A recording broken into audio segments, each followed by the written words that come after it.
Good afternoon. We are going to get started in just a couple of minutes. We're waiting for a few more people to join us before we get started. In the meantime, if you have any questions, you can type them in the Q&A section and we can respond to those if you have any technical issues getting in or seeing the screen. Thanks.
Good afternoon, and thank you for joining us on our Application Technical Assistance in Public Meeting webinar.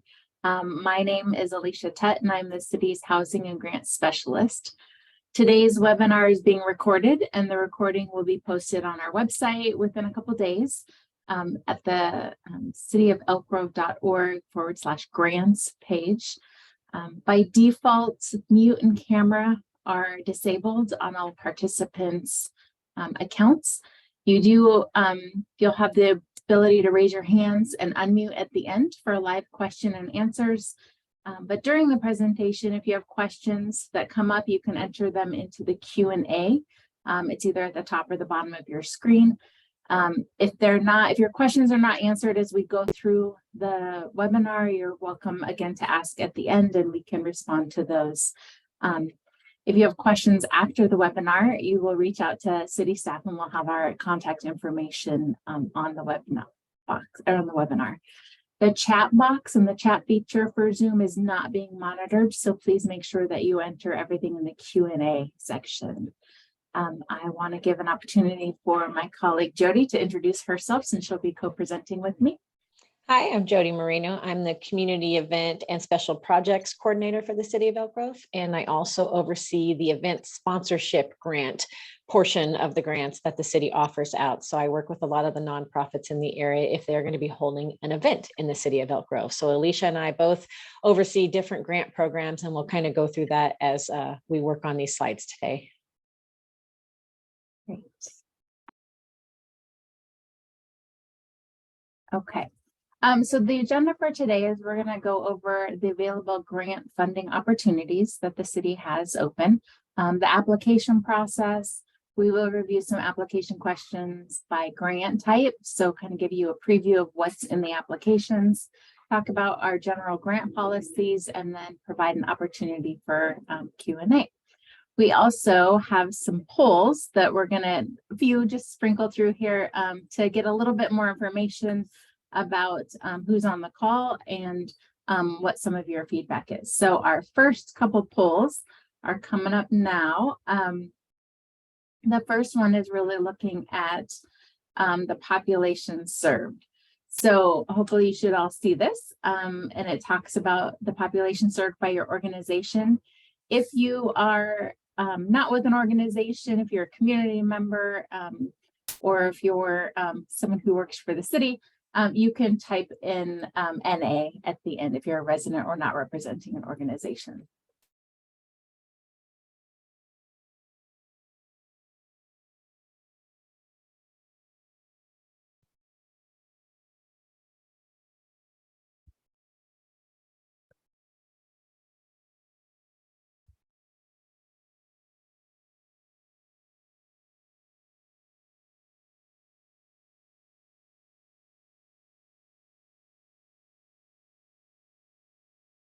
All right.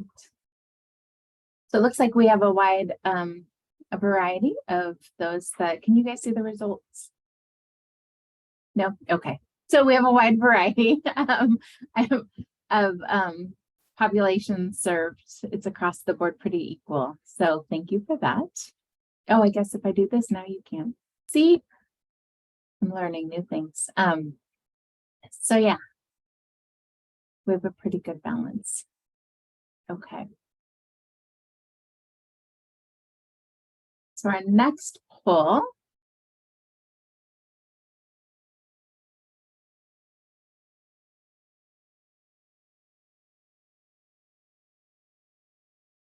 is looking at your prior funding. Has your organization applied for City of Elk Grove grant funding previously?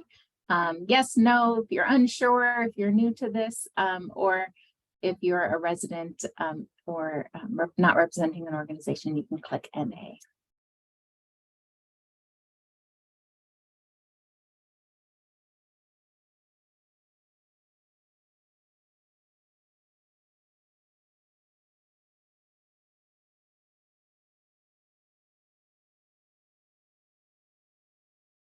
Okay, so the majority of you have applied for funding previously, so that's good to know.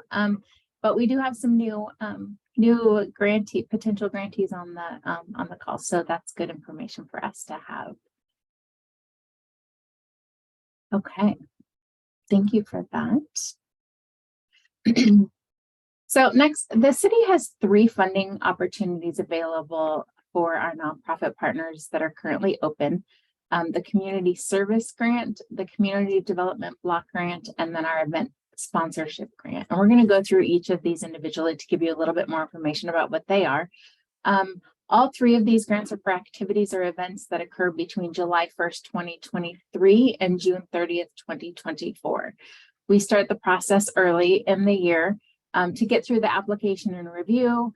Our programs all have to go and be approved through council. And then also with our CDBG funds, we also have additional public hearing requirements and citizen participation requirements, which requires us to start the process much earlier in the year. Agreements for all 3 of these will be in place by July 1st of 2024. Some basic information on the Community Service Grant. This is annually awarded by the City Council. Activities must benefit Elk Grove residents. It's a fairly flexible spending source or funding source. It allows for ongoing program costs, equipment purchases, capital improvements to facilities.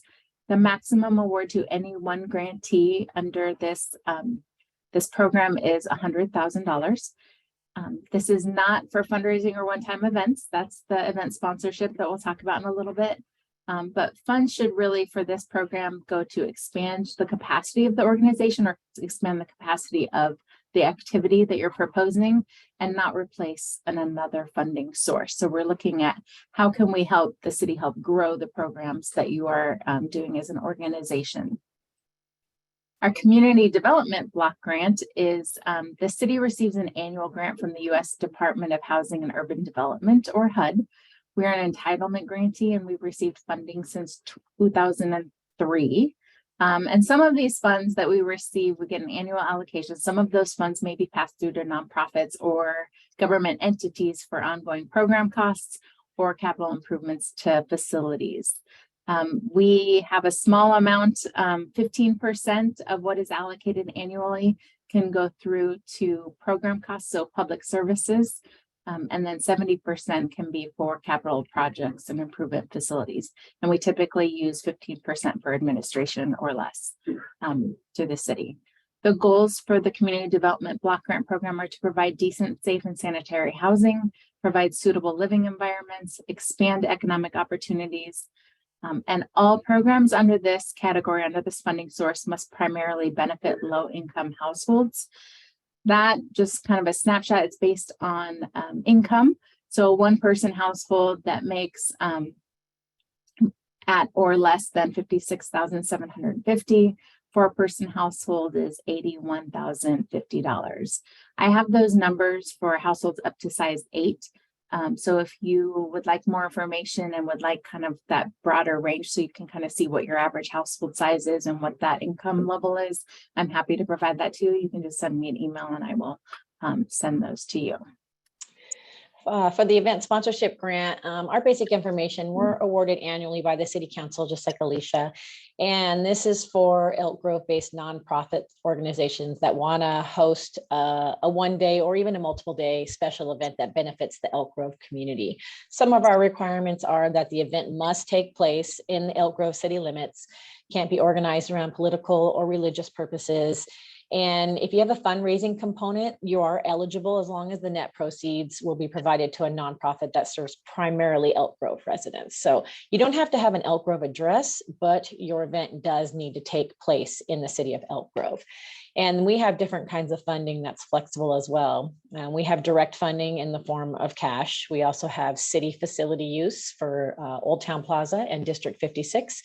And then we have in-kind services, and that covers a wide array of things like police services if you're doing a run and they need to close the road and be on the roads.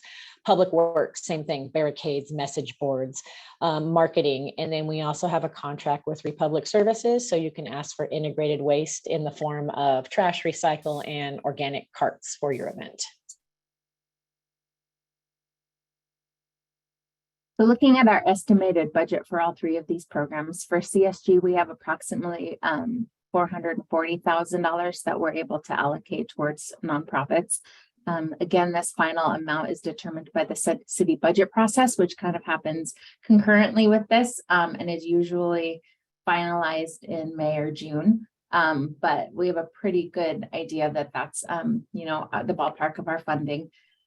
For community development block grant, we have our total allocation. We're basing this on what our current 22-23 allocation is from HUD.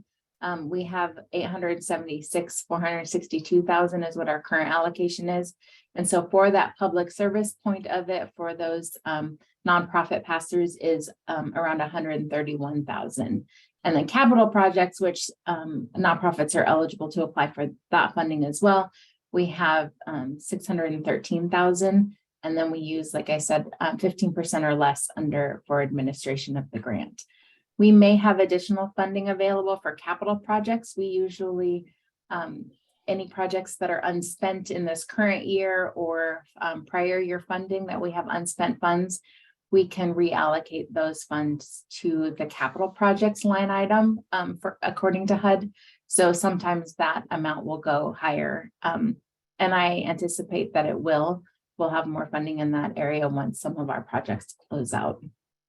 The final amount for, the final amount for HUD funding, that is not determined until later in the year for HUD. And again, that's usually right around the time that we're awarding funds. So when we make our recommendations, we have some contingency plans in our action plan, and that we talk about what happens if our funding is less or more than what is what we anticipated.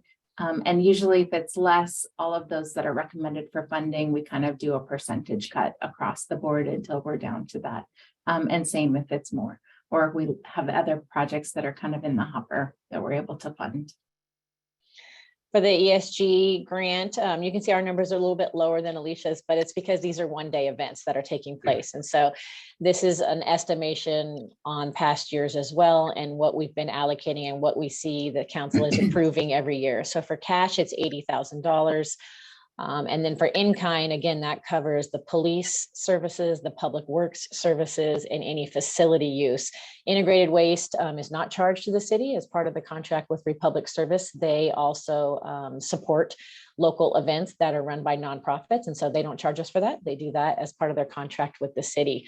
My budget is due in March, and we review it through May, like Alicia said, and so we'll have these numbers as placeholders.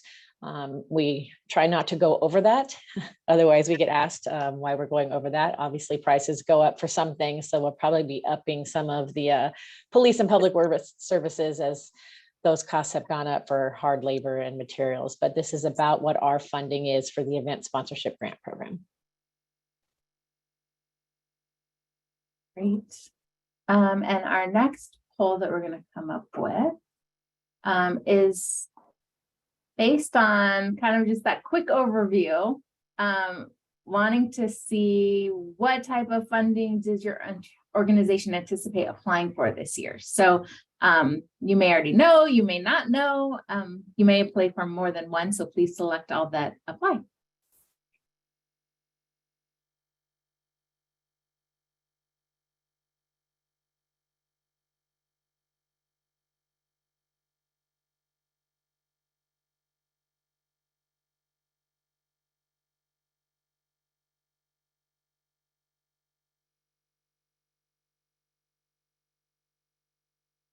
Okay. So it's a pretty good across the board with community service grants going the highest, but it's a good break. So I'm glad that you guys can, you're here to learn about all these different programs. I see we have one question that asks if we can give 2 to 3 examples of each category, and I'm guessing it means every funding category.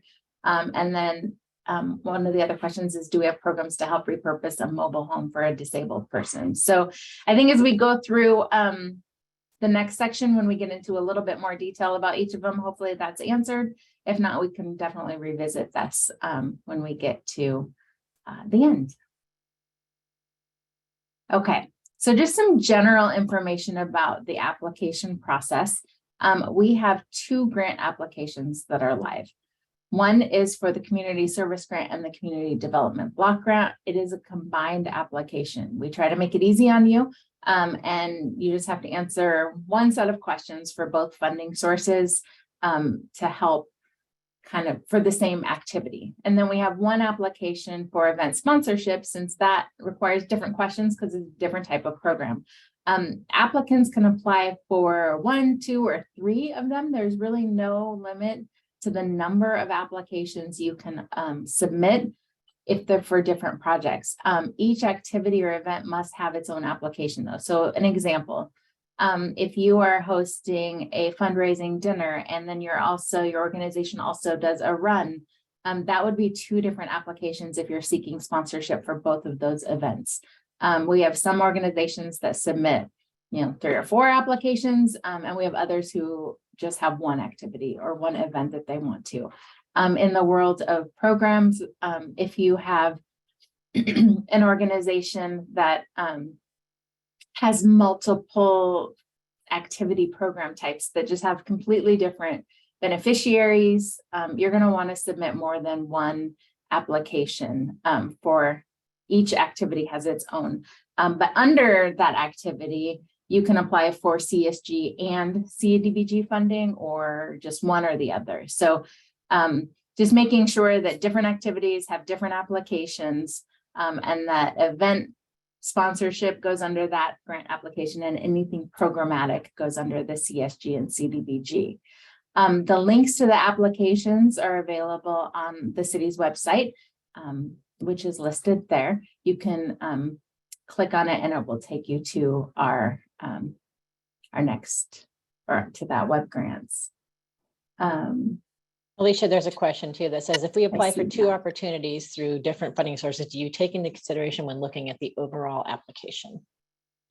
Each individual application is looked at as an individual application. It's not looked at that, oh, this organization is already requesting funding for X number of other events or X number of other programs. It's really looking at the services that you're providing to the community or the events that you're providing to the community and their individual, they're scored and ranked individually. The number of applications you submit does not play any role in our review or our scoring of those. To be an eligible organization, you have to be a nonprofit that's a corporation, association, agency, or faith-based organization with a nonprofit status under the IRS code. Government agencies that are independent of the city of Elk Grove are able to apply. For example, Elk Grove Unified School District is an example. And then for community development block grants, city departments also apply for some of those funds. They apply for, majority, they apply for some of those capital improvement funds. And we, in the past, have used some of that funding for accessibility projects like curb ramp replacements for ADA accessibility. Quick disclosure, applications and supporting materials are subject to disclosure via the California Public Records Act. So unless it's otherwise exempt under applicable law, everything that you submit, applications, application materials, they're all public records. So should we receive a request, a public request, that information, your application could be given to whoever's requesting it in a read-only format. So we want to make sure that you're removing any sensitive information, you're redacting it, such as bank account numbers, if you're submitting any budget documents, client names, those should not be included in your application, and you should redact that information before submitted, because once it's in the system, it's part of public record and it has the ability to be able to be seen by requesting parties. Alicia, I just want to answer a quick question in here from Jack. He asked, what do you do if more than one organization puts in for an event sponsorship grant for the same event, like a parade of lights or a Veterans Day parade? Typically, the nonprofit that has been applying for that will be the one that will apply for it again. If we come across that, we'll speak to both parties to make sure there's no we don't want someone doing the same thing, obviously. And there's a lot of history with who's doing what in the city, and Jack, you and I can speak offline about that too, if you had some specific questions about that. But we will always make sure to talk to both, and only one would be awarded, obviously, because the Veterans Day parade would take place on the same day. If there's different parades in different areas of the city, then that would be something that would be discussed with PD to make sure that's even feasible. But we can talk offline too if you have more questions. Okay, so application deadlines. The applications do have separate deadlines, and we do this to help you guys a little bit so that you're not confused by the deadlines. The community service grant and the community development block grant is due February 14th. And then the event sponsorship grant is due February 24th. This also helps us if occasionally, it's not happening so much anymore, but occasionally an event sponsorship request will come in through the community service grant, and it gives us the opportunity to work with that applicant to submit the correct application in time. So they are separate deadlines, and you will get noticed as if you're a part of our email communications, you will get noticed about both of those applications, even deadlines and those that are coming up. Even if you're only applying for one or the other, you'll get the information. So we'll keep reminding you until those application deadlines pass. So now we're going to go into just a little bit more information about each individual program to kind of give you a bigger picture of the types of eligible activities and things like that. We're going to start with Community Service Grant and the Community Development Block Grant. So this is an incomplete list of types of eligible activities, but really it's services for low-income households, youth, senior, persons with disabilities, persons experiencing homelessness, persons with mental illness, veterans, foster youth. Those are some of our priority populations that we have. Food assistance programs, job training and education, recreation and sports programs, public safety, crime prevention, housing assistance programs, improvements to existing facilities, and acquisition or purchase of new facilities. Again, this is incomplete list. There's, I'm sure, plenty of other options out there. So if there's something that you're thinking that doesn't really fit on here and you're not sure, feel free to send me an email afterwards and we can set up a time to talk through it. If you're kind of wondering, what should we apply for, CSG, CDBG, or both?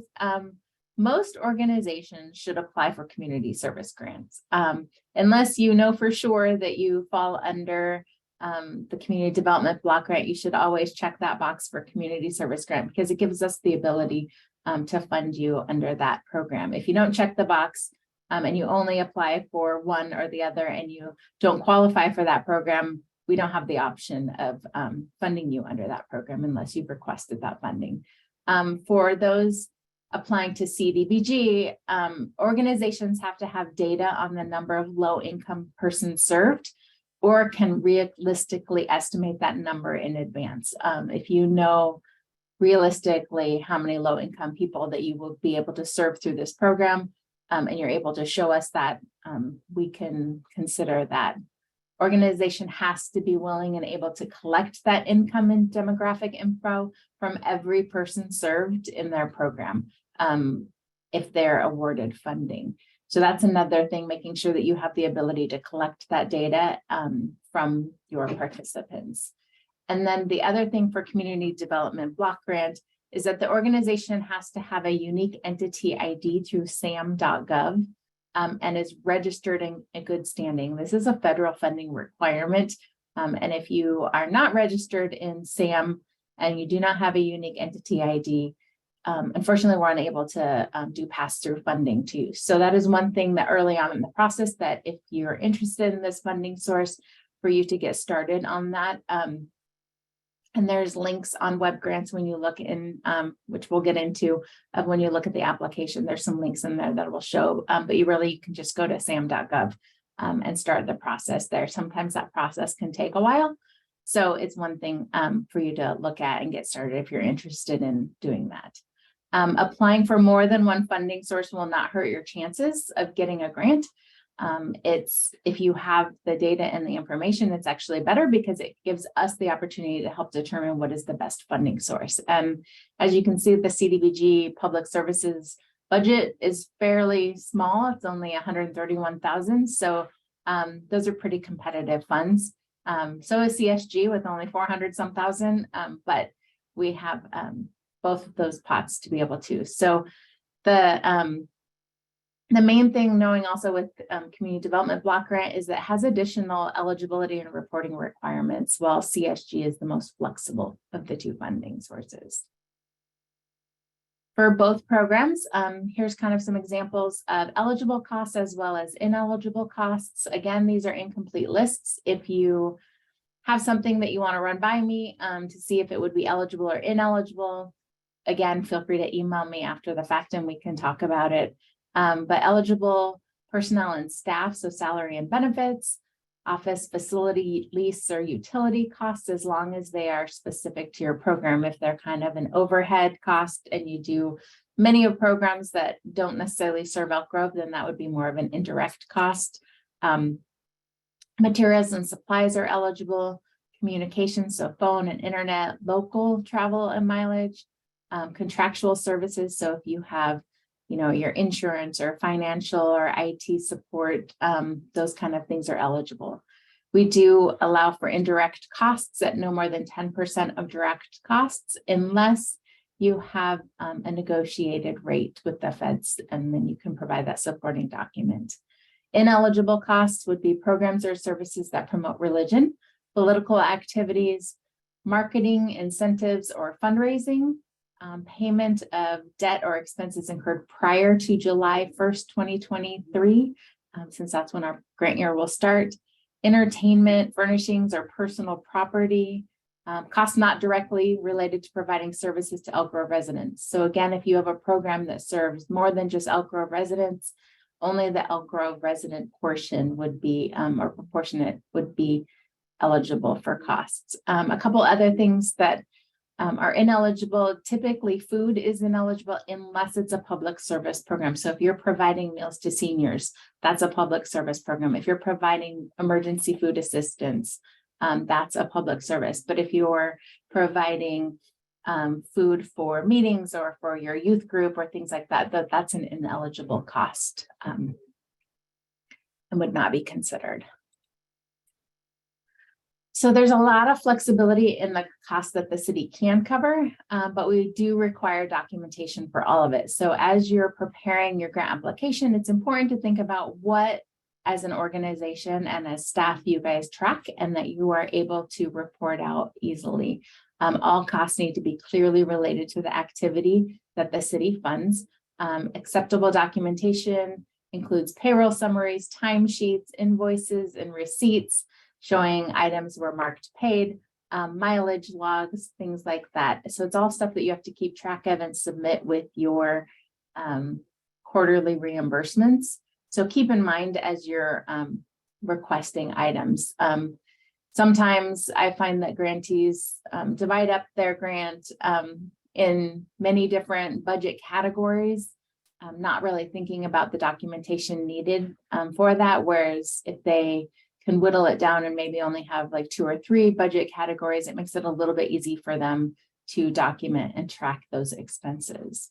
Again, if an activity serves non-Elk Grove residents, the organization will need to have acceptable accounting methods to allocate or separate the costs. So if it's staffing, if you're asking for personnel on a project or activity that serves non-Elk Grove residents, your timesheets are going to have to show the percentage allocated to Elk Grove residents based on how many participants are in the program. Or if that staffing position does multiple things, they're going to have a detailed timesheet that shows the different projects that they work on and the percentage that's allocated to the Elk Grove programming.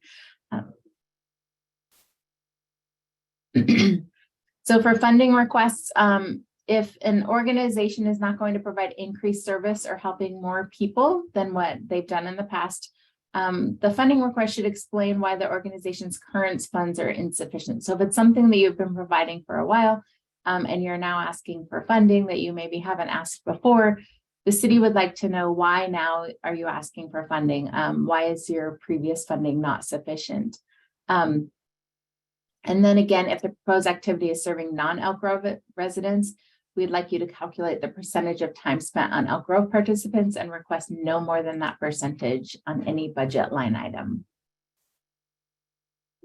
And next, Jody's going to talk about events. Really quick, did you want to answer Tracy's questions? Is it possible to get a copy of last year's application for ease in completing it for this year? I know they're able to copy over, but do you want to answer that, Alicia? Well, I'll talk about it when we get to the web grant section. Okay. All right, so general information for the event sponsorship grant program. So lots of different types of events people are holding nowadays. I think we've gotten out of the virtual world and are over COVID, hopefully, and everything's coming back to in person. And these are examples of the types of events that we have supported in the past and will continue to support with concerts, festivals, parades. A sports tournament, like a new one this last year, was a pickleball tournament for Running for Rhett. So that was new to us and it was very successful.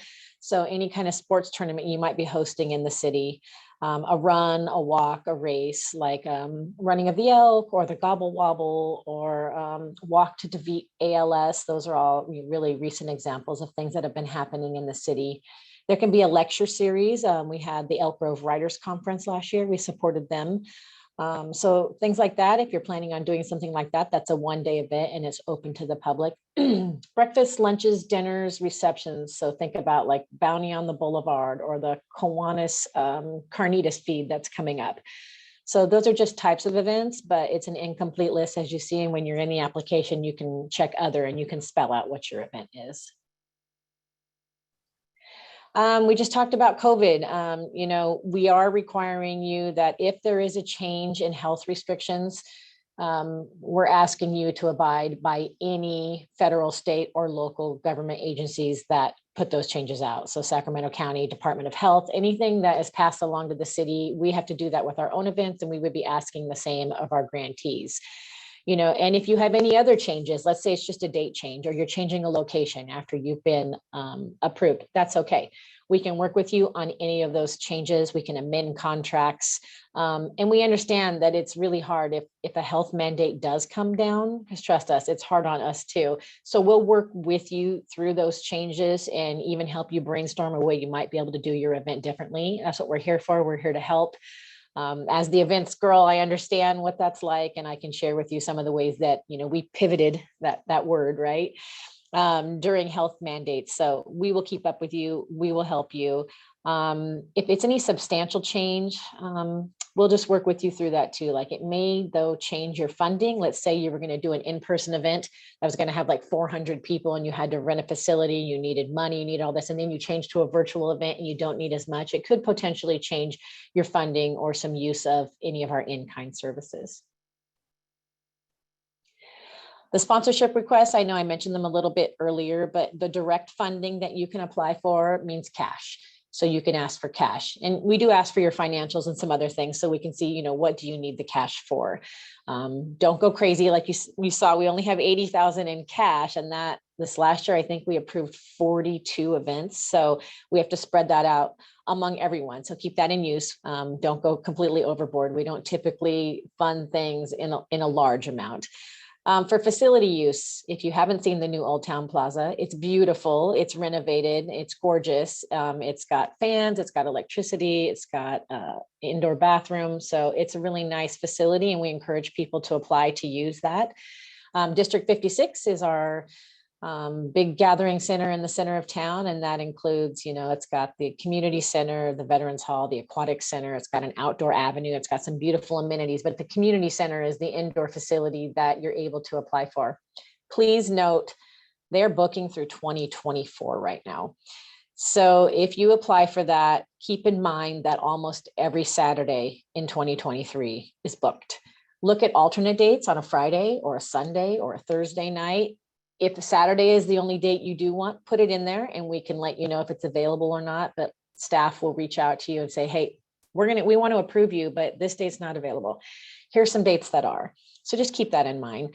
Outdoor means the avenue, which is, if you've ever been to the neighborhood market, the avenue is outside in front of the community center and the Veterans Hall. It's a beautiful stretch of land. You can put like close to 100 booths down the avenue, and it's a really nice area that you can request.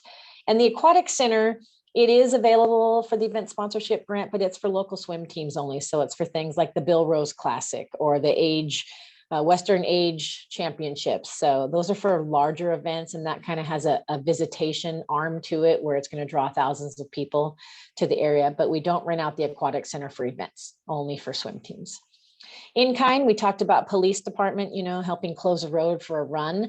Or if your event has alcohol, sometimes you're required to have not only security to, you know, check IDs and check fencing and make sure people aren't coming in and out, but sometimes that will require police as well, depending on your attendance. Just note that they're only there for traffic management and overall event safety. They cannot be a security guard. They cannot check IDs.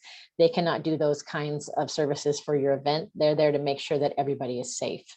Road closures and traffic management, that's our public works division. So if you're going to do a run, make sure when you put in there, there's an area to say what you're looking for. You know, we're going to close roads. So we're going to be in need of barricades or cones, or we'd like message boards, you know, a week out saying, warning, road will be closed. We typically do that even if you don't ask for it. If we're closing major arteries in the city, we put that in when you request a grant. Public Works knows, and they're going to need some message boards. So we're here to help too if you have any questions. And then waste management, we talked about before, where you can have trash, recycling, and organics carts.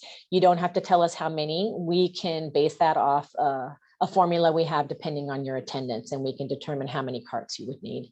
And then marketing and promotion. The city does have some marketing arms. We don't guarantee that you can be on all of them, but we will do our best to help you promote. We definitely share on social media. So if you have a Facebook site, it's going to ask you for that. It's going to ask you for your website. And those are things that we continuously check. I'm also the social media manager for the city.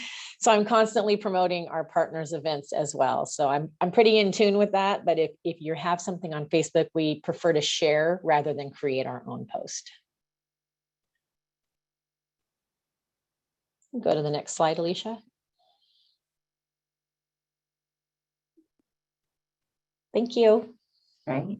There might be some questions that came in. I haven't had a chance to look. Yeah, there are a couple. If you want to cover those. I can't get it to open. You want to read them to me? Sure. So our fundraising, let's see. Our fundraising events eligible for a grant if the funds are to support low-income homeless programs. If the low-income homeless programs are helping people in Elk Grove, yes. But it sounds like that could be a crossover between what you're doing too, Alicia. But the fundraising or an event where the proceeds are going towards that, yes, that is definitely eligible as long as most of the proceeds are staying in Elk Grove.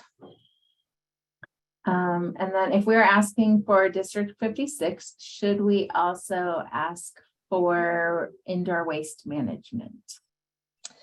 So for the indoor facility with District 56, there are some trash cans in there, but it's not a lot. So I would say if your event, if it's planning on being a large event, I would go ahead and mark that. And then we can determine on our side, we do have the manager of District 56 on the internal review panel, and she can also look at that and say, oh, there probably needs some additional ones. We can put them on the outside of the door. So yeah, I would go ahead and just request it. And then we can determine in our meeting if it's needed or not. I'm trying to type some answers too. So Jody, I don't know if you can type some of them just a little bit too, because I think that helps in the history, because then everybody can see in the tract. I was able to bring it up just now. So I can Awesome. do that now while you're going over the next section. Great, let's see. And then there's another, I need help in reforming an event. I have ideas, but have never done this before. Send me an email. My contact info is there. I'm not a complete expert, but yeah, we've had to redo lots of things in my time. So yeah, if you don't, you can send me an email and I'm happy to brainstorm with you. Okay. Okay, now we're going to go a little bit on the application process and kind of give you an overview of that.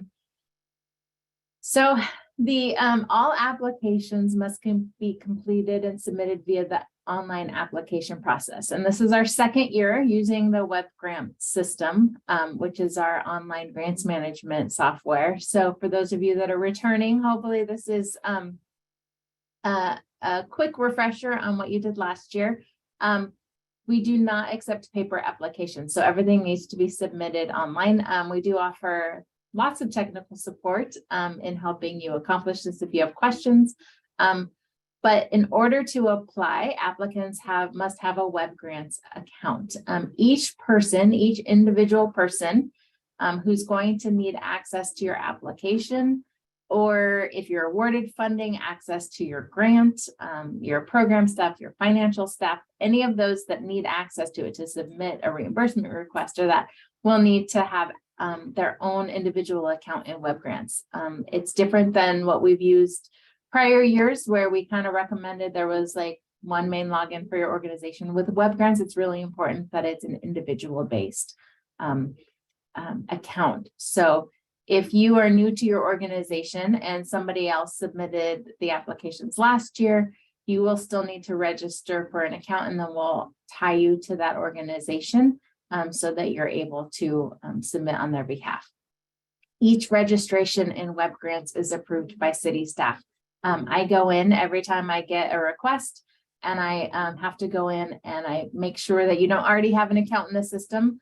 I make sure that you're a valid nonprofit by putting in, some of the information that you put under the organization when you register, making sure that the organization, if it's already in the system, that we link you to the existing organization. So I have to click on every single one of them. It's not an automatic approval. If you're a grant writer and you work with multiple organizations, all you need to do is once you have your main account, you would register under one organization, and then you would just email me or contact me and say, hey, I am also writing a grant for these other organizations, and I would link you to those organizations as well, so you're able to apply for multiple. You do not need, or you will not get, I won't allow it, to have multiple accounts, a different account for each organization. That's just not the way that the system works. The system's pretty intuitive and it's great in helping, but you need to have one application or one account. Again, multiple applications for different projects are allowed. So an organization can have as many applications going as possible, and different people can be working on those applications. I think we have some organizations that apply, for 5 different programs. So they're submitting different ones, and they have different staff that are submitting those, and that's possible. The link for web grants, this link that's on our on the slide, is also available on the city's website at that grants webpage. So you can access it from there as well. This is what you're going to see, something similar to this when you log into or go to that link to the web grants side. On the right-hand side, it has announcements, and I do update these. There's more, I think, than what's in the screenshot. The screenshot was from last year, so it has some more information in there, just providing a welcome.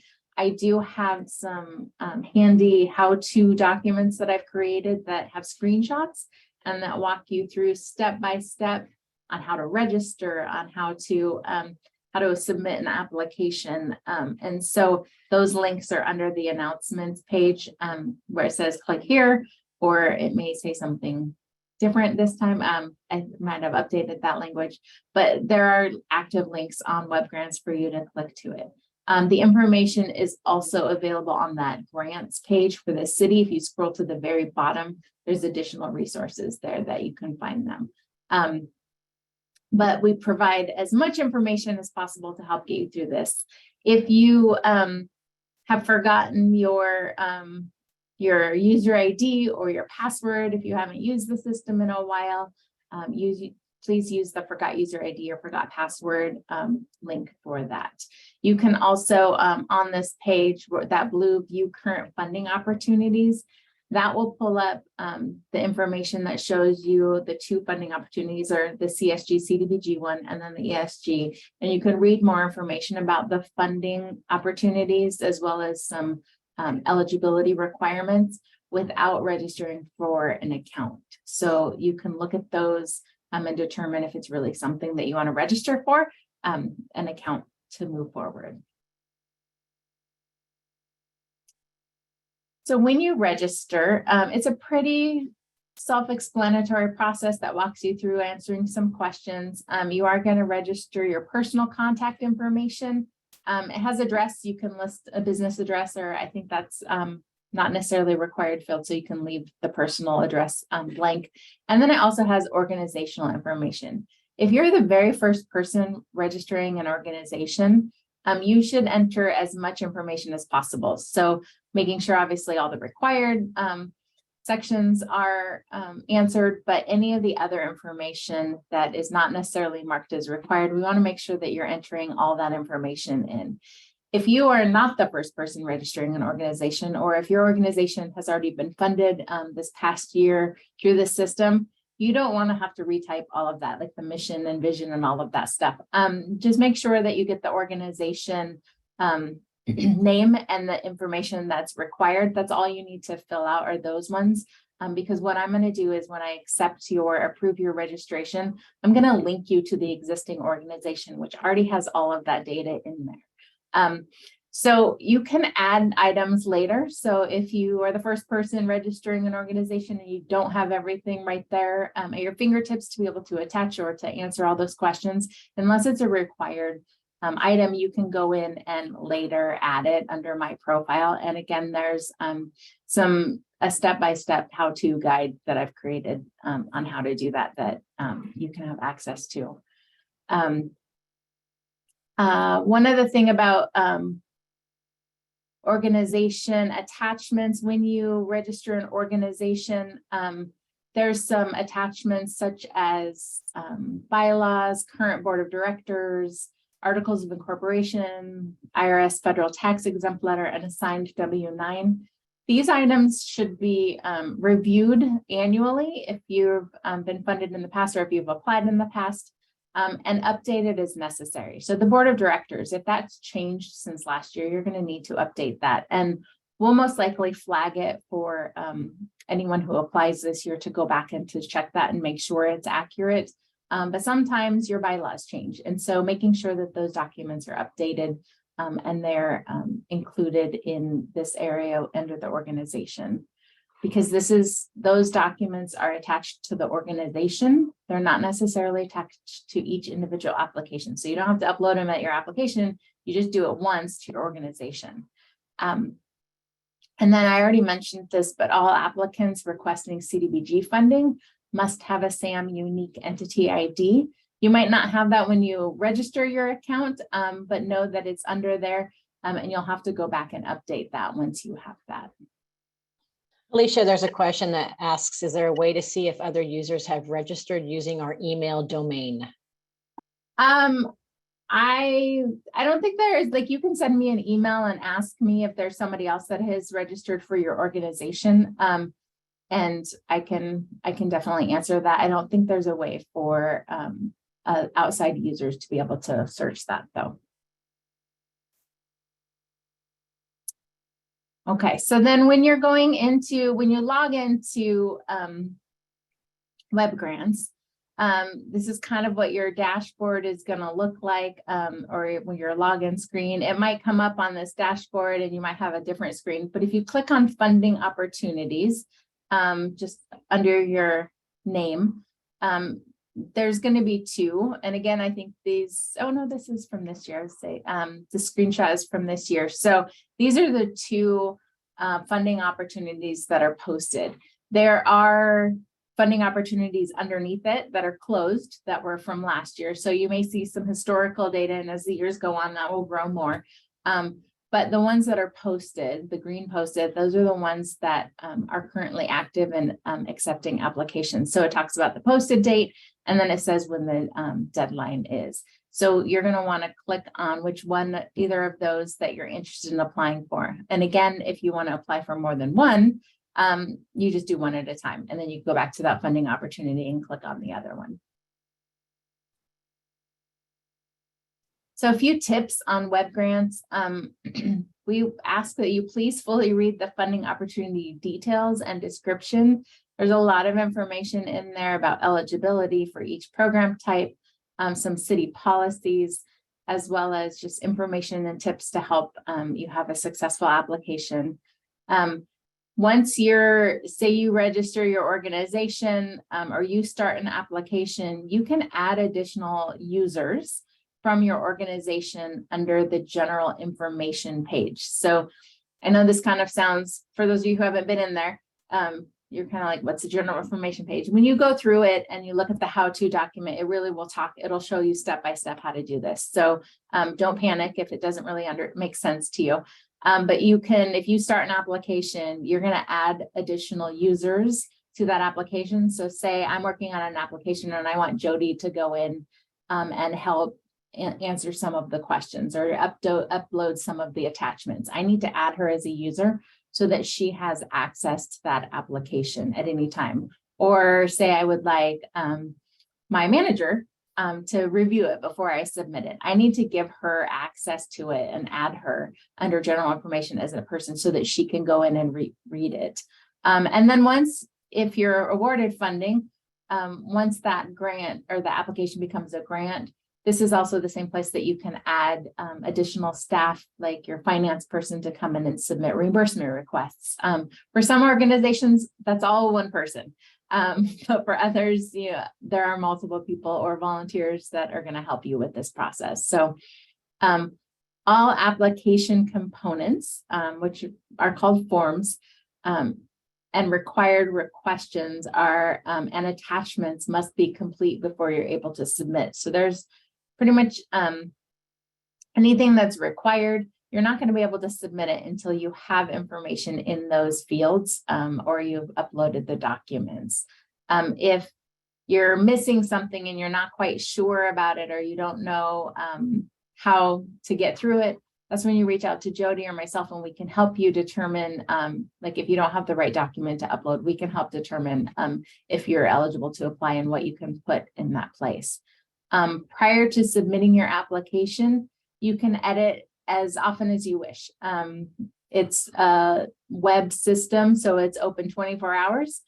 You can work on it whenever, if you're a volunteer and you work on it, on the weekend or things like that, it's open and available to do that. But once you submit it, it is locked for editing, and you can't make any more changes to it.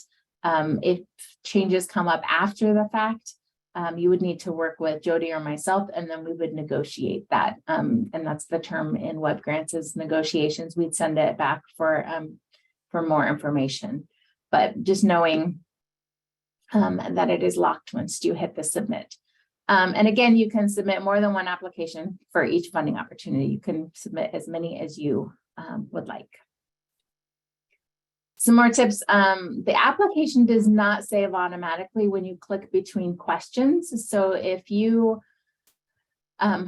click between field boxes and then you close your browser, it's not going to save the information if you haven't already clicked the save form or save grid or whatever the green save tab button is. We do have the system set that it doesn't log you out for, I forget how many hours. It's an obscene amount of hours. So hopefully you're not on, it's like 12 hours or something. If you're not on the web browser that long, but if you are, it shouldn't log you out. So it should be able to stay up. But if you shut your web browser or switch off of it, it's not going to save it unless you hit the save. So just make sure that when you're done working on a form that you do that. Blue text almost always indicates that it's a clickable link. Either it's within the system or to an external source. Required fields are shown in red text with a red asterisk. So making sure that you cover those. And then if you try to save a form and nothing happens, it's likely that you're missing some text in a required field. So the best thing to do is like you click the save and it just looks like nothing happened on the screen is you want to scroll up and down the page to look for any red text identifying that this field is required. The other thing is sometimes the pop-up, if there is a pop-up, it'll show at the top of the page. And if you're scrolled all the way down to the bottom, you won't see that until you scroll all the way up. So those are some tips of just navigating the system. And I believe these are also all in the how-to documents when you look at how to apply for a fund. So if it's your first time or if you really need a refresher from last year when you applied, I highly recommend opening up the how-to document and just walking through it step by step because it'll help you guide you through this process. A couple other tips, only plain text is allowed. So fancy formatting will not show up. So italicized, bold, none of that is going to show up. And it's really to help make sure that we have, you guys have an accurate character count of knowing how much space you have, because all of that fancy text takes up character counts and it doesn't allow you to add as much information. So I put a little tip in here, which I didn't share last year, but I put it in here for those of you that might want to try it, or if you're interested in it. I know last year some of you were frustrated when you were entering in your text that your paragraphs all run together, and it's a little bit harder, especially if you want to be able to separate out your paragraphs. You can use the HTML break code or tag if you want to break it into a new line. But just know it does take up extra space. So if you do the break tag as I show it, it's not just going to take up the 4 characters that it looks like. It's going to take up more characters because it actually represents an entire line. So I put an example in there to show you how you would type it and then what it would look like as an example. You don't have to use this, but if you want the ability to kind of break up your paragraphs a little bit more for ease of reading and flow, this is the way to do it. Please don't put other fancy HTML code in there because, again, it's going to take up your space and you're not going to be able to really have as much information provided. We do want you to be aware of maximum character counts for each text box that you're typing into, especially, this is especially important if you're cutting and pasting, which I think a lot of people do. They have the information in a Word document or something, and then they're cutting and pasting it into the system, which is totally fine. But you just need to know it's going to cut off your text if it's more characters than are allowed. So please, once you paste, read it and make sure that it didn't cut off sentences at the end and that you're able to edit it so that it has the full content information that you want. It doesn't warn you when you go over character count when you're pasting, it just cuts it off at the character count. And each text box has a little number count at the bottom that you can see once it's got to 0, but you still need to read it and make sure that everything that you wanted was captured in there. Again, formatting and special characters do not copy over when you're cutting and pasting. So please proofread and edit to make sure that it's reading the way that you intended. So attachments, under each application, there's an attachments tab. This includes a list of required documents. So anything that has the red required with an asterisk, you have to submit something under that, or you will not be able to submit. If your organization doesn't have a certain document, this is where we ask you to contact us ahead of time so that we can help guide you on how, if you're still eligible to apply, how to handle that. An example that recently came up is a new organization, a brand new organization may not have a Form 990 from previous years because they're brand new. So I can guide that organization on what they need to put in place of that required document. The web grant system supports many file extension types, so you have the option of using a lot of different texts. If it's something like, PDF is probably the easiest for us to view, but Word documents, JPEGs, things like that.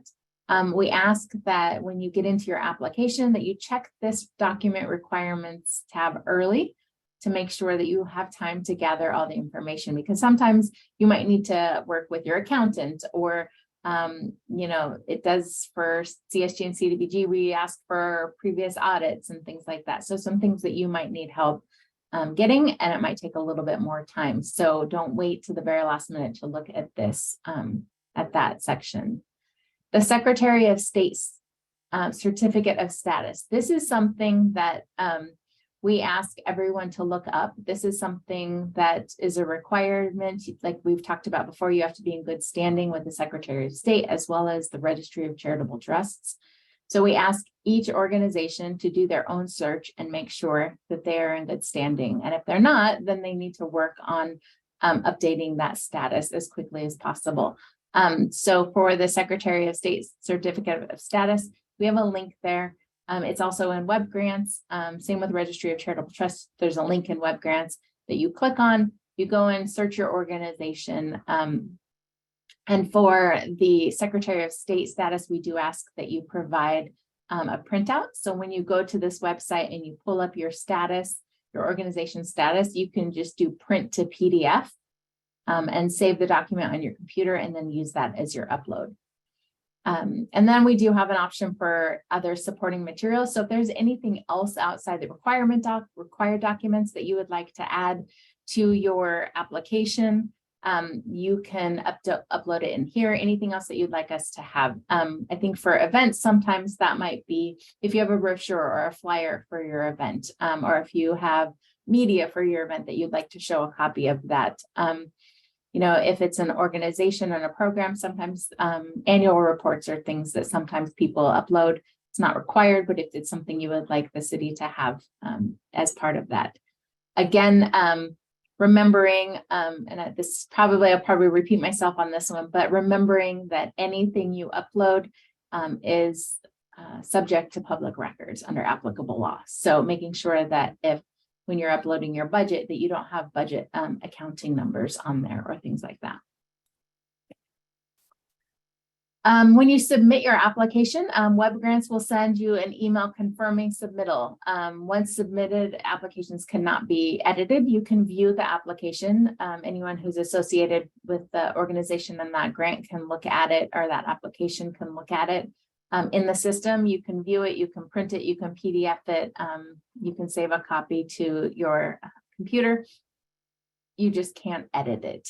And then Web Grants automatically closes the application at 11:59 p.m. on the deadline. So know that it's a hard deadline. And Jody and I are available to assist you and provide as much technical assistance as possible. We're not available at 11:59 p.m. the day of the deadline generally. I think last year I might have been, but that's because it was our first year and we were launching it and we wanted to make sure it worked. But now that we have a smooth system, if you have any issues, we ask that you please let us know and give us enough time to be able to assist you and help you in that process. Again, there are step-by-step instructional guides available on both Web Grants in the announcements page, as well as on the city's website on the grants. In Web Grants, there's an online help button. It has a few information in there on kind of what needs to be done on that page. But there's also ask a question link. You're welcome to use that link. What it does is it'll send an email to either Jody or myself. But a better option might be just emailing us separately. If you submit it through Web Grants, it'll be tied to your Web Grants account. You'll be able to look back at it historically, which is totally fine. But you can also just give us a call or send us an email. We're available to assist as much as we can up until the deadline.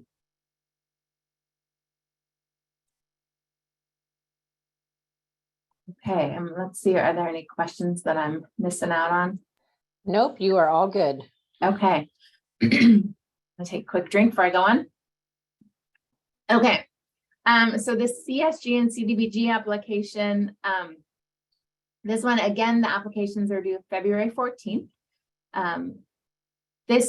Looking at kind of the application in itself, there are some different components to the application, which are forms. There's general information, project overview, organization information, CDBG eligibility, budget, attachments, and registrations and certifications. And we're going to go through each of these a little bit to give you some idea. Under project overview, this is where we ask kind of for a project description or a project narrative. This is where we want to know the who, what, when, where, why, or the who, what, when, where of what you're planning on doing. This is really important. And I think this is where probably the majority of our applicants struggle. I think they try to give us a broader picture and more information of the organization. There's definitely a place for you to put organization information about what you do as an organization. This is where we want to know the specifics of what you're trying to get funding for. What specific program do you want funding for? Who's it going to benefit? What are you going to provide? Are you going to provide X number of services on 5 days a week from 3 to 4 p.m. or whatever it is? But that's where the details are. So if you're currently funded, I highly recommend that you look at your grant agreement and look at your scope of work and kind of look at how that is detailed out, because that's what we do. Is we take this information for anyone that's awarded funding and I write a scope of work. And so we want to make sure that what is captured in your application really helps us answer those questions to know that information and write that scope of work. Otherwise, there's going to be more back and forth between myself and that applicant to get more detailed information. This is where we're really looking on how you plan to spend city funds if awarded. What are you going to use that funding for? We look at project beneficiaries, so their place of residence.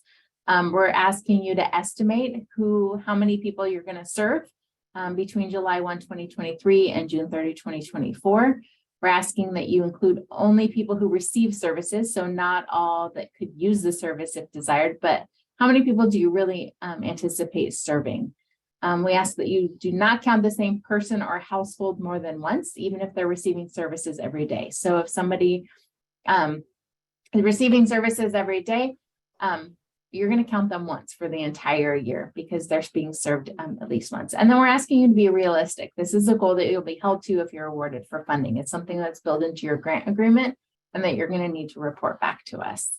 We also ask for participant level income. So looking at how many persons or households you said you were going to serve and what's their income. Are they low income or are they non-low income? And then making sure that that number matches the place of residence, because they should be identical in terms of how many people you're serving. Just looking at, are they Elk Grove residents? Are they non-Elk Grove residents? And then what is their income status, low income or not? We also ask about other grants that the organization has applied for in the past 2 years. So giving a really basic overview of applied for XYZ grant, was awarded X amount of dollars, or not awarded, applied for $10,000, not awarded. So a list really simple like that.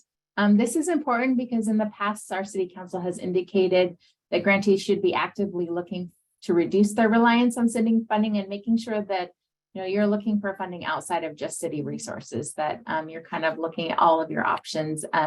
And that, for programs that are regional, that you're receiving fundings from other sectors as well.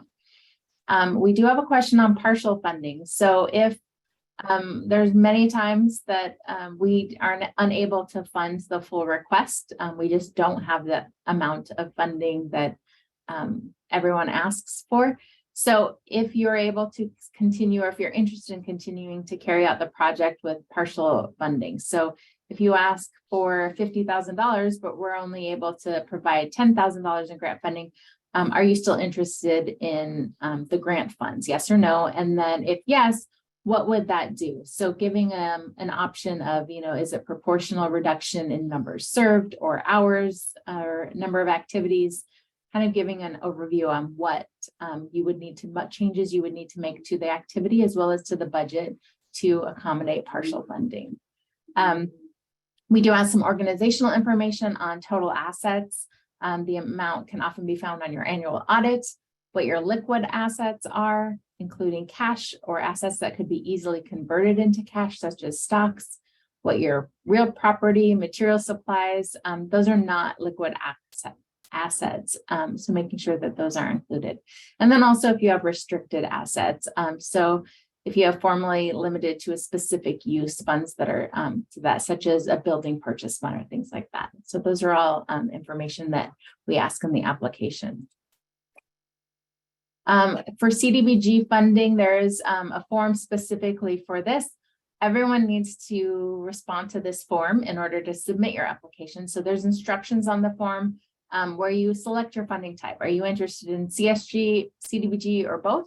And if you are only interested in community service grant CSG, then it provides you instructions on that page how to answer all the other questions. Most of them are just typing NA or selecting NA, but you do have to go through that form no matter what and answer all the questions in order to complete your application and submit it. So you have to go through and type NA on all of those questions. But for CDBG, we're looking at what is your proposed goal? Kind of giving you a broad scope or general statement on the purpose of your program or activity. What are some of those observable and measurable end results? Proposed objectives. So what are some of those specific results that you're going to achieve within the year grant period? And then, what are, if any of you have taken your SMART objectives training, specific, measurable, action-oriented, realistic, and time-bound, what are some of those objectives? And then your outcomes. What are the performance measures as an organization? What do you look at? Are you looking at to measure your activity results? Is it, a youth organization that does tutoring? Are you looking at test results, or what are you looking at, and what are you measuring at the end to be able to say that your program made an impact? And what are some of those short and long-term benefits? So those are some questions that you're going to be answering under CDBG eligibility. I did provide an example of a goal, objectives, and outcomes. I'm not going to go through it, but it is here. And again, these PowerPoint slides will be posted on our website for you to review later. But it gives you an example of how to write some of that information in your application. Next is the budget form. This is we do have a kind of a summary. There's common categories of expenditures that are pre-filled. So personnel is usually one, travel, communications. Those are categories that we have identified already, and you'll go in and you'll put in how much you're requesting for funding under each of those. You may not use all of them. Some people only use one category. Some people use multiple categories or funding categories or request funding. There's also an other category that can be used for planned expenditures that do not fit in any of the fields provided. I believe there's 3 or 4 other options.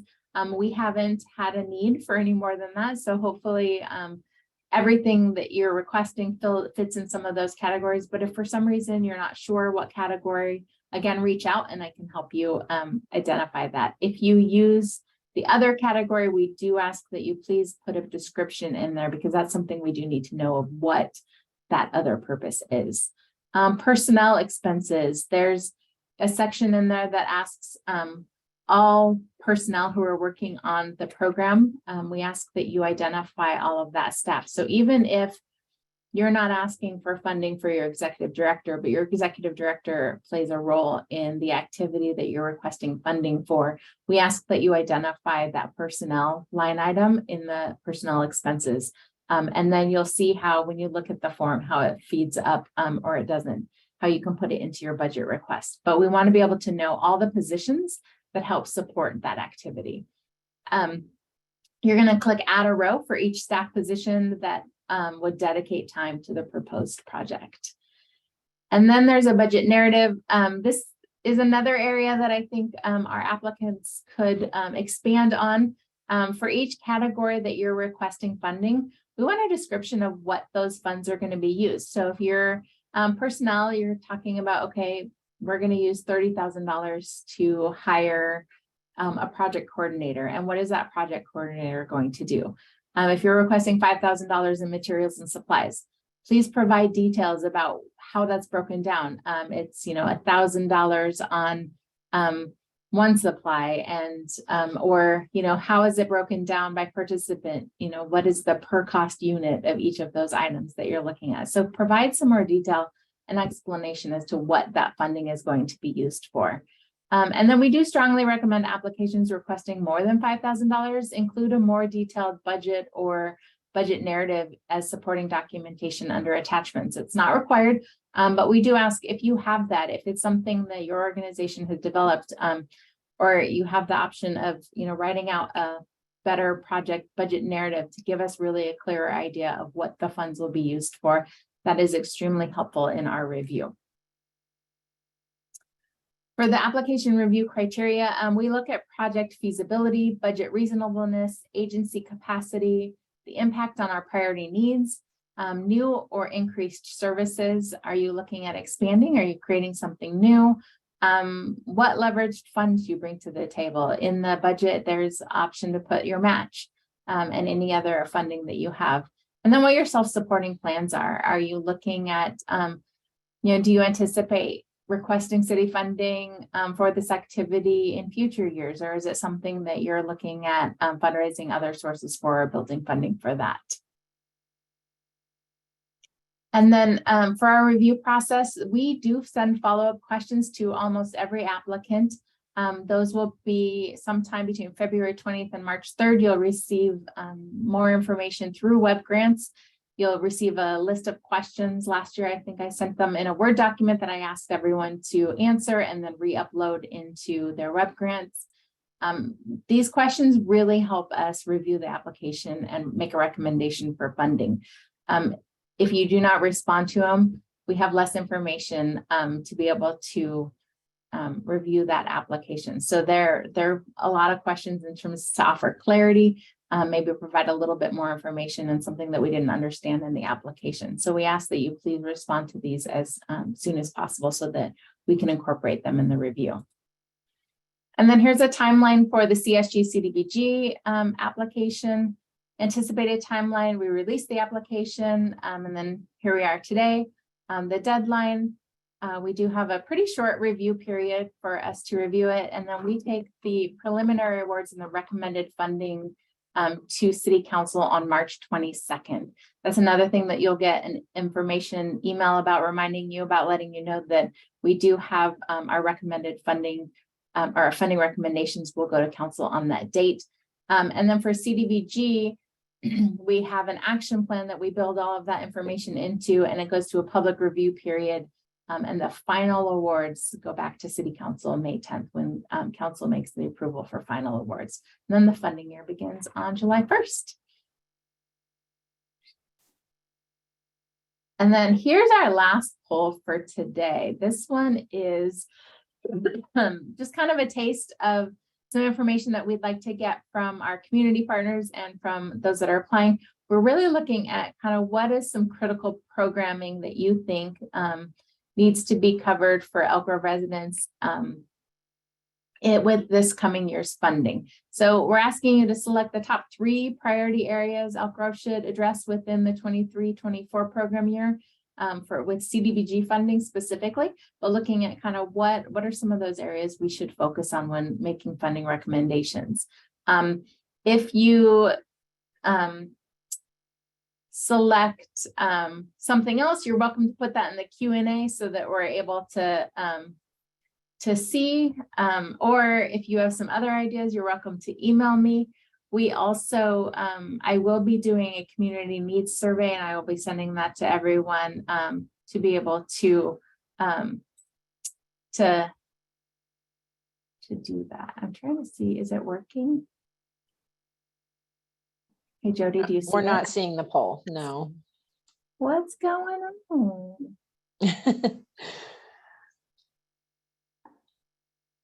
Well, this is not allow panels. Let me see if I edit it. Sorry, it does. My launch button isn't available.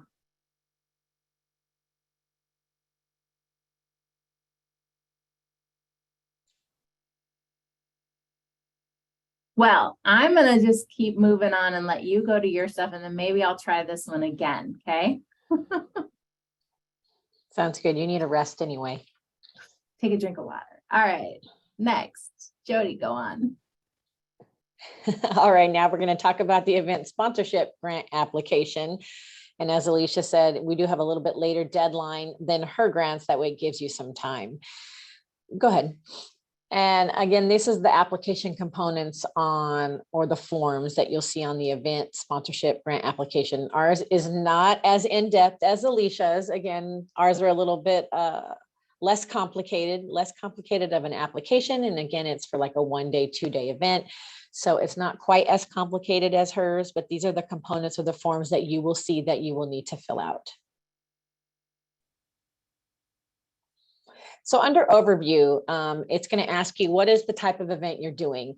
And I know we went over that earlier, where it will show a concert, a festival, a fair, things like that. So you can just choose anything on there. And again, if it's something different, you can choose other. And we might reach out to you and ask, hey, what kind of event are you doing? We'd like to know more about it. And that's where Alicia was saying, you know, when you have moments in the application where you can expand on what you're doing, make sure you take advantage of that and really describe, you know, what your event's about, who you're serving, things like that. Because the more you give us, the less we'll have to reach back out to you with some questions.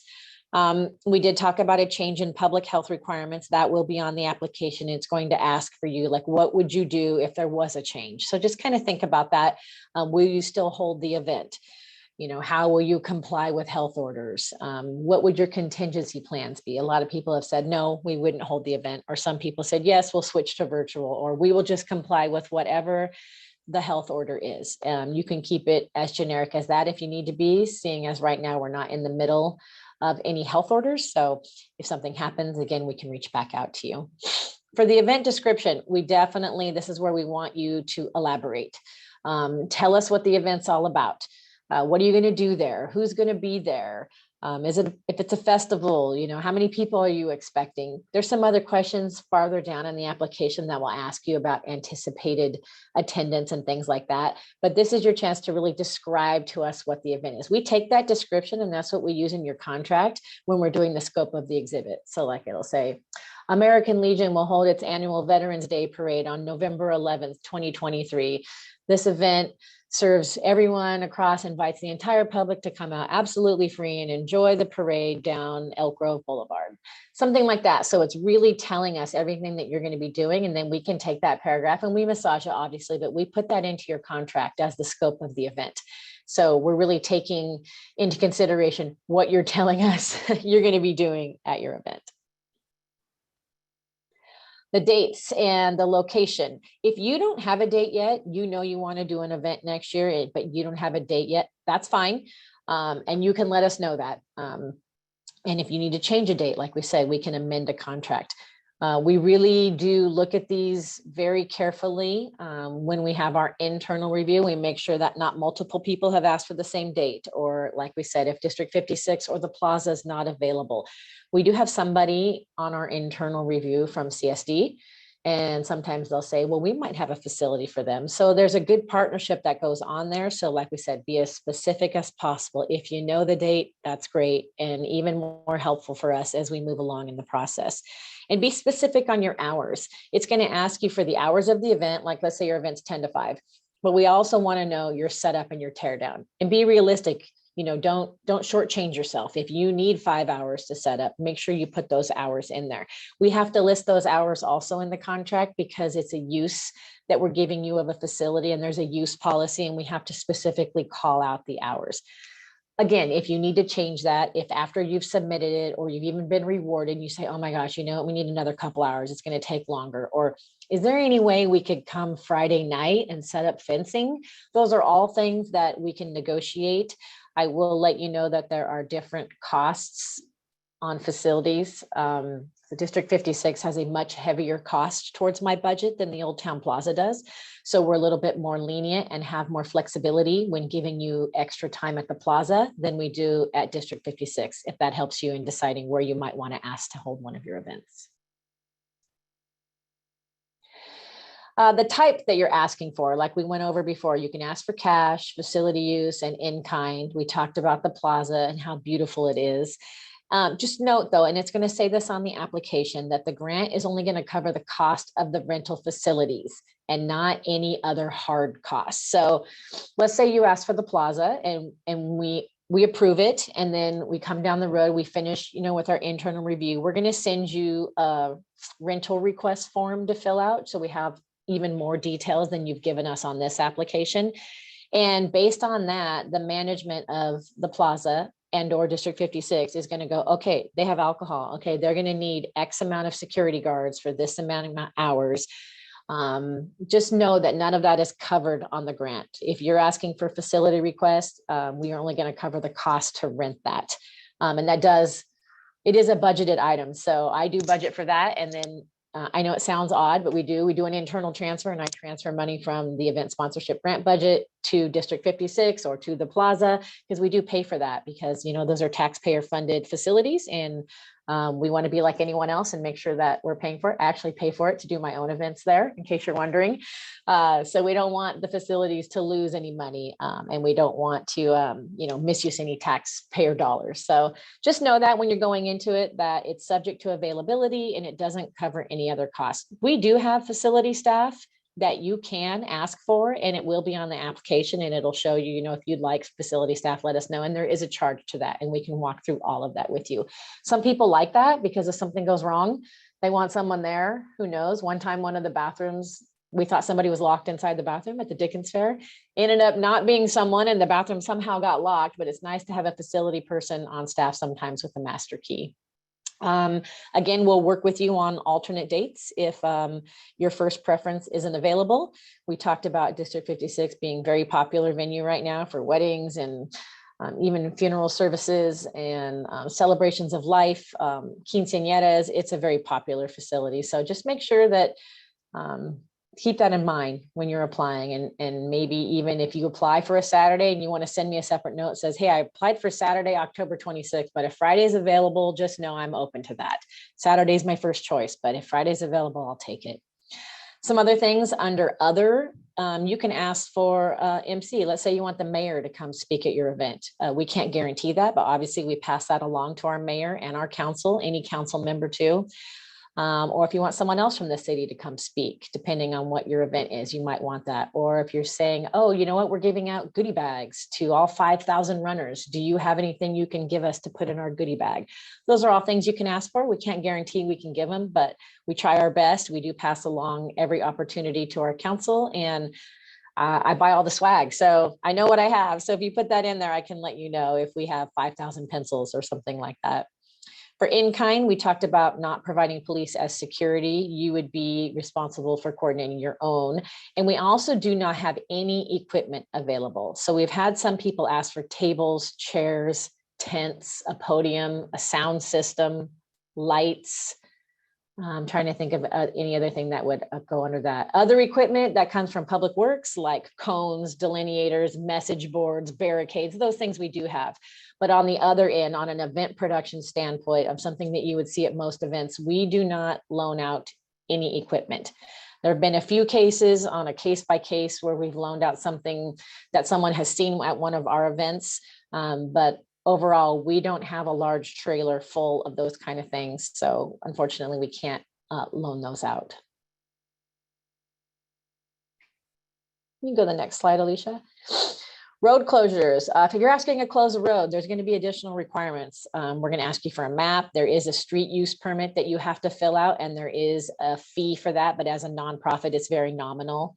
And then there will be a meeting. We will set a meeting if you're approved.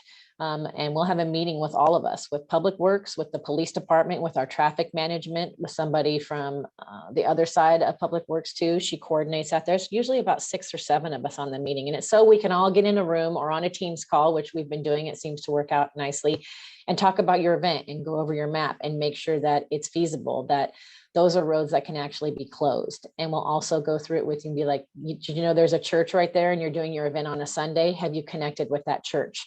And so, you know, having police and Public Works and our traffic division on these meetings is very helpful for you, because traffic will be like, we need to see your letter that you're going to send out to all the neighbors to notify them that you're closing these roads. The city doesn't do that. As the event producer, that's your responsibility to take care of that. And that's something that we're going to ask you to do. Some people do a mailer, some people walk it, but you need to give your neighbors notification. And so it's very helpful to have these meetings, and we can kind of guide you for what you're going to need to do. And the permits are not covered by the grant either. If you have food and drink at your event, you might need a health permit, depending on how many you have. I'll give you a hint that food trucks are not as looked after as a food tent. If you're a tented food vendor and you've got a barbecue or you've got heat, and you know there's all these rules between CSD Fire and Sac County Health Department that you can't be under the tent with propane. You have to be 10 feet back. You have to cone off your propane. So there's a lot of different rules with food. And if you're serving alcohol, you're going to need an ABC permit, as well as alcohol liability on your insurance. And sometimes that can be costly. So keep that in mind if you're thinking about having alcohol at your event. And this is new this year. As you know, California law SB 1383 is all about food waste and making sure that we're properly disposing of food waste. You know, that was fun last year, right? When we all went to that and we had to get new carts. And actually, I've got one of these sitting right here. And if you got one of these from the city, we called it Tailgate, because we kept running out of these from a grant. But it's a new thing that we have going, and it's going to be mandated, you know, that the state of California does this, and that we do our due diligence to make sure that we're properly, you know, reducing what we're putting into the landfills. So you will get organics carts with your carts if your event has food, has vendors, things like that. And while it's not going to be fully policed, there's not going to be trash police out there. We're not asking you to have trash monitors out there. yet. That could be a possibility, but we just want you to know that this is something we're working on. It's going to be in the application. It's going to give you some hints. We can also afterwards, if you're approved, when we send out your contract, we send all kinds of things with it. We send a form you have to fill out for Republic Services that tells where your event is, what day you want them dropped off, what day you want them picked up. And then we'll have hints, and we'll also do tips for you on best ways to do this and to try and get people to use the correct carts. I think there's downloadable posters we'll share with you that you can print out and stick on the front of the carts, you know, to just help what we can to reduce the landfill and make sure that we're abiding by this law. And we're starting small with this and asking you to comply and just check the box that you've read this and you'll do your best. I would think that somewhere down the road, this could get a lot stricter. So it's something to practice now and until we all become champions of this. And here's our timeline. I know that Alicia went over hers. Ours is just slightly different than hers. Knowing that our deadline, hers is I think the 14th and ours is the 24th, which gives you a little bit more time. Our review period is about a month, and that gives me time to pull all the applications out, get them into a format that we're all using to review, get all of our internal users into WebGrants to then review all of your applications. And on my end, I have to have police, public works, and facilities put in the values of what you're asking for. That's where those hours of setup and tear down come into mind, because if it's at District 56, it's charged by the hour during the day, depending on your setup time. So those are the things that we really need to have when you're filling out these applications. And we review all of that, and all of those departments then have to submit their numbers to me. And we review it internally with them. Then we review it with our management team before it goes to the city council on April 26th. And then they'll approve it in May and June. And like Alicia said, our funding year begins July 1st, which feels like tomorrow.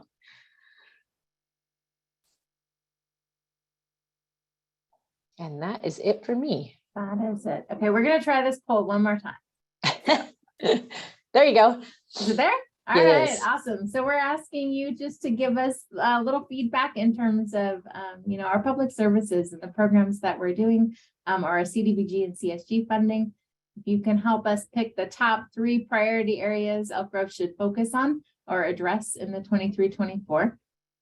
Again, I am going to do a community needs survey shortly that will be coming out to everyone to get a little bit more in-depth feedback, but this helps us with our community development grant action plan and answering those, as well as helps us get a little more citizen participation in the process.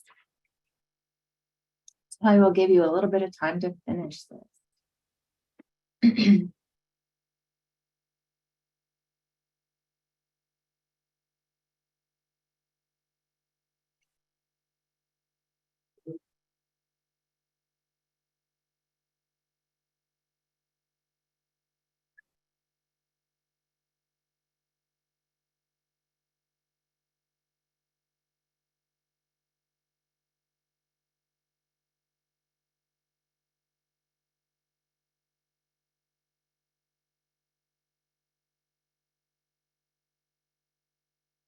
All right, it looks like everybody who's gonna participate has. Again, if you missed out or if you want to expand on some of these, you are welcome to, and we will have an opportunity through a community needs survey that I will be sending out in the next few weeks. So, but just to give you an idea of the responses, these are what everyone said. So thank you for that. Okay, so now we're going to go over just some general grant policies for the city, and then we will open it up for some questions. So looking at some basic info, awarded applicants will receive 1 or more grant agreements based on the funding source. So agreements are sent electronically through DocuSign. There is a hard copy option if anyone prefers that or needs that for any reason. I feel like with COVID and all that, I think everybody else has gotten into the electronic signature phase. So we're pretty confident in using that process. But if you do need to sign or would prefer to sign a hard copy, let Jody or I know, and we can do that. If you're awarded CSG and CDBG funding for the same activity, you're going to get two different grant agreements. It's going to have the same scope, but it will have a different budget based on the funding source for each of the funds. And then for every event you have, you're going to be awarded an agreement for that. So we want you to read carefully before signing anything. When you get your agreement through DocuSign, most edits require a formal amendment once the agreement has been executed. And once your signing party signs that DocuSign, it goes through really quickly here at the city. There's been once or twice that somebody's notified me of an edit that they need after they signed it, and I wasn't able to catch it. It was signed by the city attorney, the city manager, and the clerk all before I was able to stop it. So once it's executed, it does require, some of those changes require a formal amendment. So we ask you to please read it prior to signing it. If you need another copy of it outside of DocuSign to read it, or if you need someone else in your organization to receive a copy to review, let us know so that we can provide that to them. Insurance coverage is required. The types and amounts will vary based on the activity or the event. It will be as an exhibit to the agreement, so making sure that you read that in advance, and we usually provide some of that information out ahead of time before you get the document to sign, because the city does not generally sign the agreement until insurance requirements are met. For those of you that are returning grantees, typically those don't change from year to year. So if your levels are consistent and you have your insurance, you should be in compliance, but you will be notified if you're not. We use a third party to manage our insurance requests. It's been ITS, I think it still is, but I'm not really sure. So we have, you'll receive information on that should you be awarded. And city staff will help guide you through that submission process.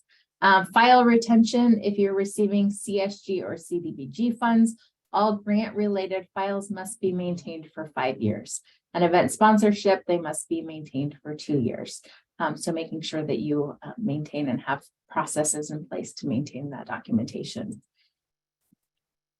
We've mentioned this before. We'll mention it again, that grantees must be in good standing with both California Secretary of State and the California Attorney General Registry of Charitable Trusts, if required by law to be registered. In order to receive grant funding, we will not execute a grant agreement if you are in active or suspended status. The city attorney will not sign your agreement to get it executed. So please note, you need to be in good standing in both of those to be eligible to apply, or you need to be registered by both to be eligible to apply. If you're in a pending status during your application, you need to be working on that, and you need to provide information in your application as to the status of that, so that we can determine if you're eligible or not. But again, if you're not registered or not in active, if you're not in good standing with either of those, we cannot execute an agreement. Also, if you're not in good standing throughout your grant term, we may not be able to pay you. Especially like if we check it before we approve a payment request every single time. And if you're not in good standing, you will not be able to receive payment. We cannot reimburse you, or we cannot pay you out your grant funds. So please make sure that these are areas that you check often and that you stay up to date on. This is something that the public is very aware of and looks at, and make sure that the city is a good steward of funds, and that we are funding those who are in good standing. So this is really important area. Yeah, I would like to just add to that. Yeah, we check it when you apply, we check it before we create your contract, and we check it at time of payment. And then for CDBG subrecipients, I've mentioned this before, you must have your SAM.gov unique entity ID and maintain active registration in SAM. So that's an annual registration. So making sure that you're current on those as well. Communications and the city logo. So grantees shall include the city's name and or logo in all materials identifying any person or entity as being a sponsor of, donor of, contributor to the activity or event to the grantee. where an instance where the grantee receives funding related to the arts, such communications shall also display the logo of the Elk Grove Arts Commission. So if it's an event related to the arts, or if it's a activity, a program related to the arts, those all are going to need to list or have the logo for Elk Grove's Arts Commission. You do need to obtain permission from the city before including those logos on communications. So the best bet is just send that communication over to Jody or myself, and we will have our public affairs office look at it and tell you which logo is the best fit for that. And then we'll send you that logo to include on there. They like to look at it and make sure it's the right information and that you're using the correct logo and the right sizing and shape of it and not distorting it and things like that. So we do send that when we send the contract, by the way, especially for the event side. I attach both logos. I attach the city, I attach the Arts Commission logo, but like Alicia said, we do want to see it. And we'll tell you now, we don't like our logo in a box. We don't like to see it with a white box behind it. So when you're able to use the transparent logo and let it sit as is, we'll give you black and white, we'll give you color, we'll give you horizontal, we'll give you vertical, so you can kind of make it fit on your flyer. But we do ask that you send it back, and we have all that information when we send your contract.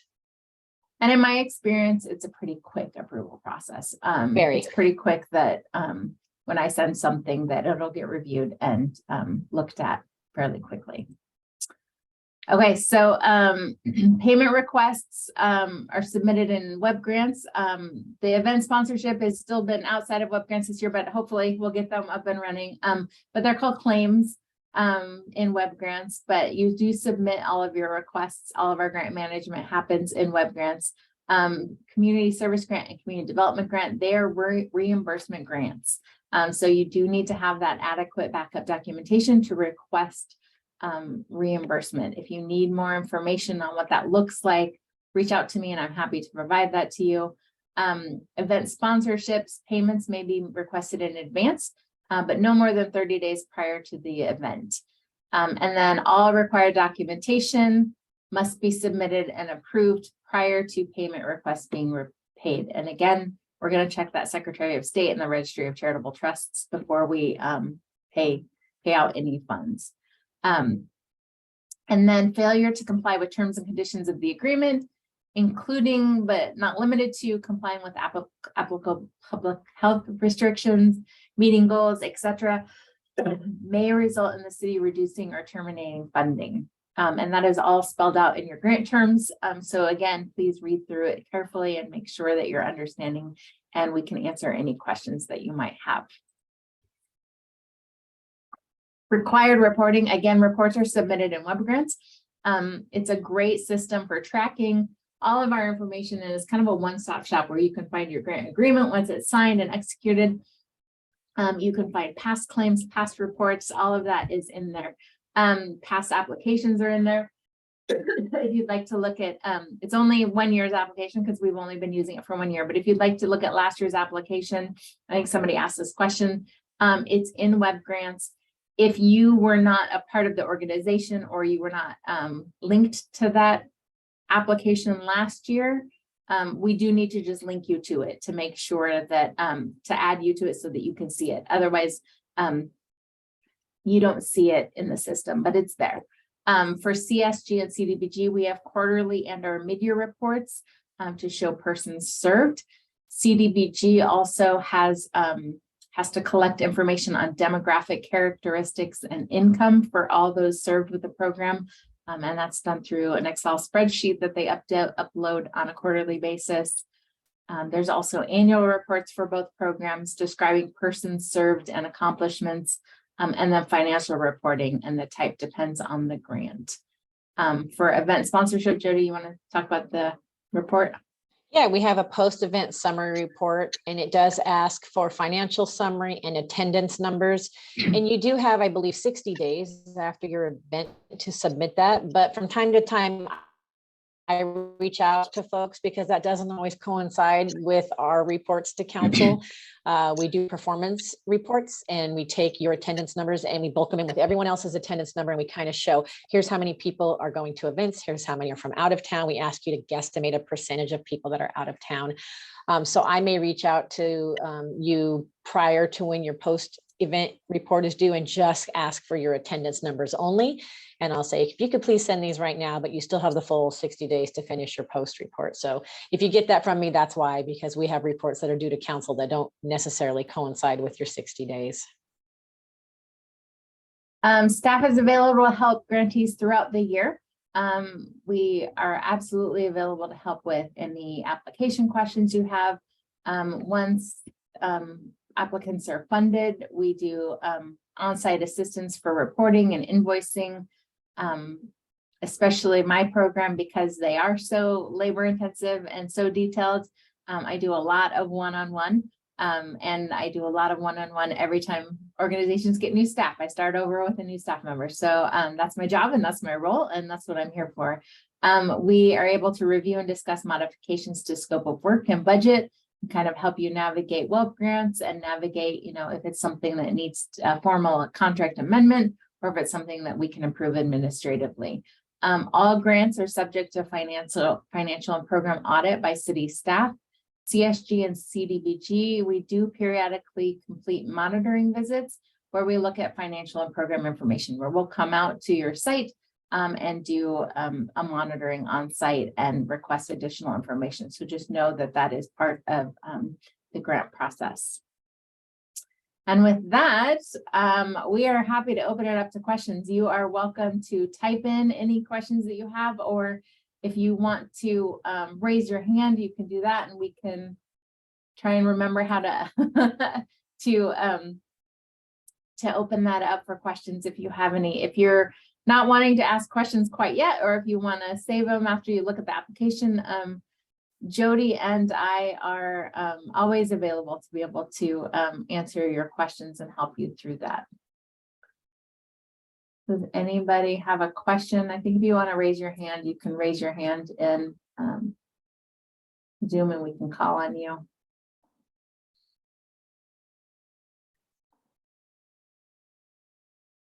Not seeing any right now. Okay. Well, that's good. You might have some once you get into the application though, like Alicia said. Yeah, so again, this PowerPoint and slides, PowerPoint slides and the recording will be on the city's website. Hopefully within the next couple of days, we'll get that up. You can share it with your staff or others who are working on your application, or rewatch and forward to the point that you need to, or visit the PowerPoint again. And then here's Jody and my information. We encourage you to reach out if you have questions, and we thank you for your time today. Thanks, everyone. Have a great afternoon.